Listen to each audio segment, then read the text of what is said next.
I waited 15 years for this!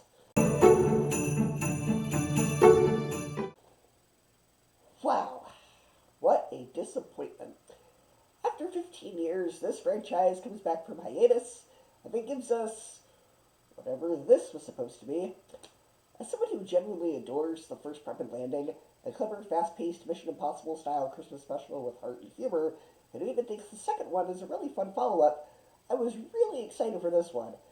And what I got instead feels less like a new entry and more like two finished shorts Disney had lying around, stitched together with wrapping paper tape, and released purely because, nostalgia will blind any criticism.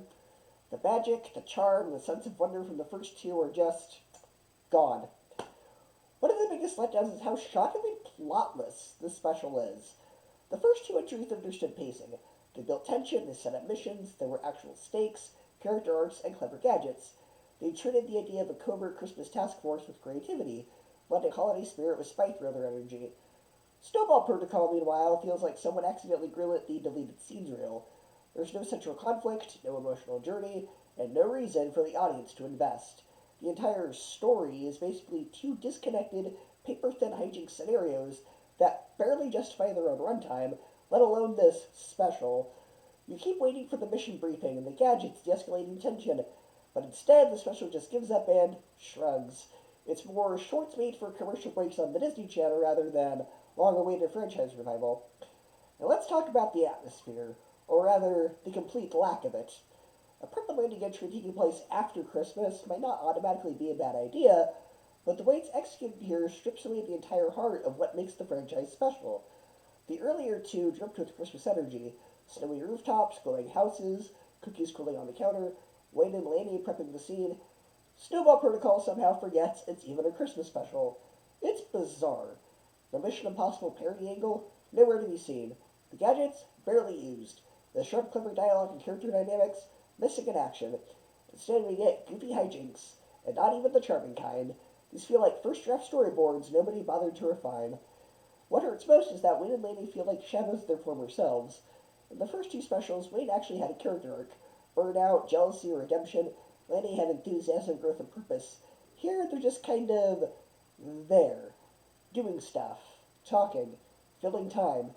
It's like the writers forgot that storytelling is a thing, and assumed the audience would just be happy to see the characters exist on screen again. But nostalgia alone cannot carry a 20-minute special, especially when nothing meaningful happens. It's almost surreal watching this, and remembering that the first two were Emmy-winning productions with genuine effort behind them. By the time the credits rolled, I honestly was baffled. I felt tricked. We've been duped! Duped! Bamboozled! We've been speckledorfed! That's not even a word, and I agree with you. We've been tricked, we've been backstabbed, and we've been quite possibly bamboozled. After waiting 15 years, we get something so half-baked that even the coal elves from Naughty vs. Nice would show up, shake their heads and say, yeah, this one deserves it. It's not offensively bad, it's not disastrously wrong, it's just lazy. And lazy somehow works, because it means the potential was there, the foundation was there, the fan goodwill was absolutely there.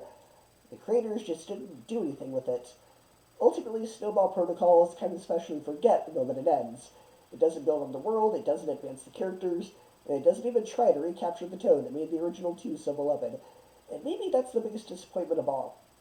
After 15 years, fans deserved more than a shrug. They deserved a mission. Instead, what we got was a misfire from the North Pole. So for me, it's a D, a 6 out of 10, a 1 out of 5 stars, and that's only because the animation's pretty good, and I gotta give some props for that, but plot-wise, it's nothing special. You can skip it.